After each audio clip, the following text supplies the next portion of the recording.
எங்களுக்கு தெரிஞ்ச ஒரு சக்சஸ்ஃபுல்லான ஒரு டாக்டர் ஒரு நாளைக்கு மட்டுமே ஒரு 100லேருந்து ஒரு 100-150 ஓபிடிஸ் வரைக்கும் பார்க்குறவர் வந்து ஒரு 4-5 வருஷத்துக்கு முன்னாடி ஒரு ஹாஸ்பிட்டல் கட்டலாம் அப்படின்ட்டு 10 crore பட்ஜெட்ல சிறப்பான ஒரு சூப்பரான ஒரு ஃபெசிலிட்டி வந்து ஓப்பன் பண்ணாரு.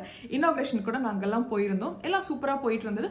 ஒரு வருஷத்துக்கு முன்னாடி அந்த டாக்டரை நாங்க திருப்பி மீட் பண்ணும்போது ரொம்ப ஸ்ட்ரெஸ்ல இருந்தாரு. பேசும்போது தெரிய வந்தது கிட்டத்தட்ட ஒரு 10 லட்சம் ரூபாய்க்கு வந்து அவர் வந்து இஎம்ஐஸ் கட்டிட்டு இருக்காரு. இதை தவிர ஓவர் ஹெட்ஸ் வேற வந்து அவருக்கு இருந்தது அப்படின்ட்டு எங்க டீமோட போயிட்டு என்ன அவருக்கு ஹெல்ப் பண்ணலாம் அப்படின்ட்டு அவரோட கணக்கு வழக்குகளை நாங்கள் அனலைஸ் பண்ணி பார்க்கும்போது 8 இஎம்ஐஸ் வந்து கட்டிட்டு இருக்காரு ஒரு மாசத்துல மட்டுமே. ஸோ அவர் யாரும் தப்பா கைட் பண்ணி மல்டிபிள் சின்ன சின்ன லோன்ஸ் வந்து வாங்கிக்கிட்டு அதுல வந்து அவர் வந்து மாட்டிட்டு இருந்தாரு. இது எல்லாத்தையும் எங்க டீம் மூலியமா நாங்கள் ஸ்ட்ரக்சரைஸ் பண்ணி ஒரே லோனா அவருக்கு வந்து இப்போ கொடுத்ததுல அவருக்கு ஃபினான்ஷியல் பர்டன் பயங்கரமா கம்மியாகி இப்போதான் அந்த ஹாஸ்பிட்டலோட க்ரோத்லேயே அவரால் வந்து கான்சென்ட்ரேட் பண்ண முடியுது. இதே மாதிரி நம்மளுமே வந்து பல விதமான சின்ன சின்ன லோன்ஸ்ல வந்து நம்மளுக்கு அந்த கைடன்ஸ் இல்லாதனால நம்ம போய் மாட்டிட்டு இருப்போம்.